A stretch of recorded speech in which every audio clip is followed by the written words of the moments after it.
오늘의 말씀 다니엘서 2장 36절부터 49절 말씀. 하나님 아버지 은혜 감사합니다. 목요일 아침에도 주님 앞에 나와 하나님의 말씀으로 하루를 시작하게 하시니 감사합니다. 오늘 하루도 주님과 동행하는 하루가 되게 하시고 이 시간에도 우리 모두에게 성령을 통해 주님의 음성을 들려주옵소서. 예수님의 이름으로 기도합나이다. 아멘. 할렐루야. 성교 성도 여러분, 하나님의 은혜와 평강이 오늘 하루 여러분의 삶 가운데 넘쳐나길 축복합니다. 오늘 우리에게 주시는 하나님의 말씀은 다니엘서 2장 36절에서 49절 말씀입니다. 다니엘을 통해 놀라운 하나님의 계획과 뜻이 전달됩니다. 왕은 놀라우며 그 해석을 들었습니다. 그리고 하나님의 권위를 인정했습니다. 하지만 내일 본문에서 살펴보겠지만 3장에 가면 그는 곧바로 실수합니다. 금신상을 세워 온 백성이 그것을 숭배하게 한 것입니다. 왜 그의 깨달음은 오래가지 못했을까요? 그의 실수를 통해 우리 모습을 돌아보길 원합니다. 이제 다니엘의 시간입니다. 36절 그 꿈이 이러한즉 내가 이제 그 해석을 왕 앞에 아뢰리이다. 다니엘은 하나님께서 환상 중에 알려주신 꿈과 해석을 느부갓네살 왕에게 자세히 설명합니다. 그 내용은 바벨론 왕국으로 시작하여 장차 일어나고 사라질 나라들에 대한 예언입니다. 다니엘은 느부갓네살 왕이 누리는 권력이 하나님께로부터 나왔음을 분명히 말합니다. 그리고 여러 왕국이 흥망성쇠를 거듭하며 역사에 등장했다가 사라질 것임을 예고합니다. 마지막에는 영원한 하나님 나라가 세워지고 그 나라가 세상의 모든 나라를 쳐서 멸망시키고 영원히 설 것입니다. 그 나라는 예수 그리스도께서 영원한 왕으로 다스리시는 하나님의 나라입니다. 하나님께서 느부갓네살 왕의 꿈을 통해 계시하신 내용은 그리스도께서 이 땅에 세우실 하나님의 나라가 궁극적으로 승리하리라는 예언입니다.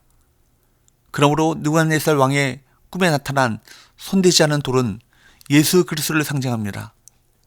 그리스도께서 세상의 모든 나라를 결국 멸하시고 그분의 왕국을 세우실 것입니다.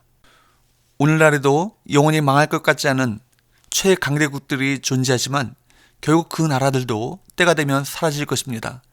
그리스도께서 다스리시는 하나님 나라만이 영원합니다. 그러므로 성도는 하나님 나라의 백성이라는 정체성을 우선으로 살아가야 합니다. 그리스도의 법을 따라 순종하며 이 땅이 아니라 하나님 나라를 위해 헌신하고 충성해야 합니다. 하나님께서는 다니엘을 통해 꿈의 의미를 느부갓네살 왕에게 전하여서 변화를 이끌어내고자 하셨습니다. 지금 우리에게 하나님의 말씀이 있습니다. 하지만 성경 말씀의 가치와 능력은 그것을 읽고 깨달아 순종하는 사람에게 나타납니다. 성경의 의미는 존재 자체가 아니라 그것을 읽는 사람의 변화된 삶에 있습니다. 그렇게 우리는 지금 말씀을 봐야 하고 말씀에 맞게 기도해야 합니다. 나아가 말씀대로 살아야 합니다. 하나님께 속한 사람은 말씀을 듣고 준행하는 사람입니다. 바벨론의 느부갓네살은 당대 세계에서 가장 강력한 사람이었습니다.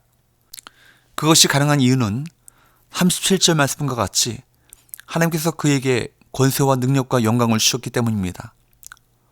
사실 사람이 먹고 마시고 수고하며 살아가는 모든 것이 하나님의 선물입니다.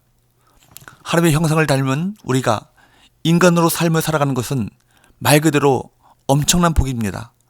여기에 우리의 책임이 있습니다.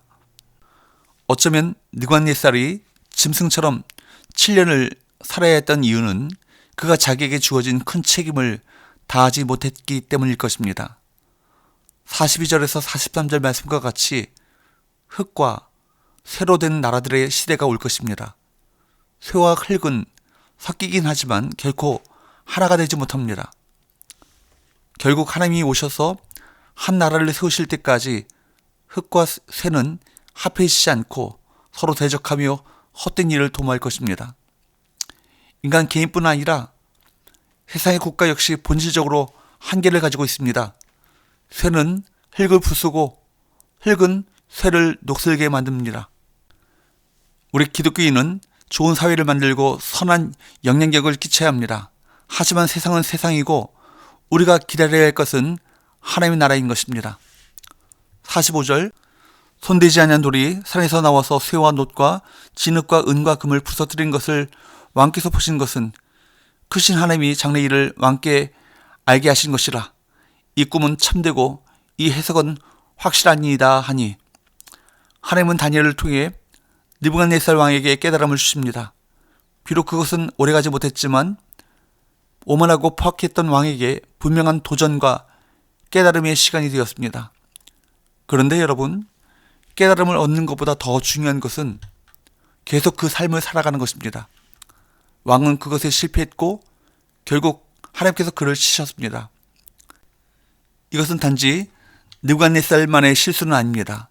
우리 대부분이 범하는 실수입니다. 깨달았지만 금세 망각합니다. 말씀과 삶의 뿌리가 없기에 어쩌면 당연한 결과일 수도 있습니다. 48절에서 49절, 왕이 이에 다니엘을 높여 귀한 선물을 많이 주며 그를 세워 바벨론 온 지방을 다스리게 하며 또 바벨론 모든 지혜자의 어른을 삼았으며, 왕이 또 다니엘의 요구대로 사드락과 메삭과 아베드고를 세워 바벨론 지방의 일을 다스리게 하였고 다니엘은 왕국에 있었더라. 왕은 다니엘에게 상을 주고 그의 친구들을 등용했습니다. 이것이 하나님의 뜻을 깨달았던 왕이 행한 전부였습니다. 그는 보상해 줄 만큼 했다고 생각할지 모르지만 그것은 바벨론 왕의 기준이었습니다. 하나님의 기준은 훨씬 더 높은 곳에 있었습니다. 우리 기준에서 하나님을 섬길 수 없습니다. 우리 신앙은 순간적 기쁨과 감격이 아니라 더 높은 삶으로 초대받는 것임을 명심하십시오. 아무리 놀라운 하나님의 능력을 경험하고 깊은 지식에 통달한다 할지라도 그것만으로는 부족합니다. 로마서 12장 2절 말씀과 같이 새로운 마음을 가지고 변화를 받아 하나님의 뜻을 따라 살아가야 합니다. 새 포도주는 새 부대에 담듯이 하나님의 사람은 이전의 동일한 모습으로 살아갈 수 없습니다. 기도합시다. 하나님 아버지 감사합니다. 세상의 권력 앞에서도 흔들리지 않고 하나님 나라 백성으로 살았던 다니엘과 같이 하늘에 속한 자, 하늘 시민권을 가진 자로서의 정체성을 지켜나가게 하여 주옵소서.